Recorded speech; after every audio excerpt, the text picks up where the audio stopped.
Pemkab Aceh Tenggara gelar operasi pasar di 14 titik. Menindaklanjuti kenaikan harga beras di pasar, pemerintah Kabupaten Aceh Tenggara Senin 28 Agustus 2023 mulai menggelar operasi pasar untuk komoditi beras. Penjabat Bupati Aceh Tenggara Dr. Nur Syakir Messi menyebutkan, operasi pasar dilakukan di 14 titik, tersebar di beberapa kecamatan. Total beras premium yang dialokasikan untuk operasi pasar berjumlah 4 ton. Beras operasi pasar disiapkan dalam kemasan 5 kg dan dijual seharga Rp45.000 per kemasan 5 kg. Operasi pasar digelar selama 14 hari.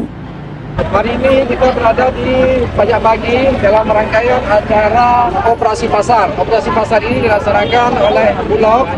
Nah, tujuannya adalah untuk menekan harga beras, terutama harga beras medium yang saat ini ada indikasi terjadinya peningkatan harga sekitar 12.600. Nah, hari ini di operasi pasar ini dijual itu harga beras di bawah head itu 9.000.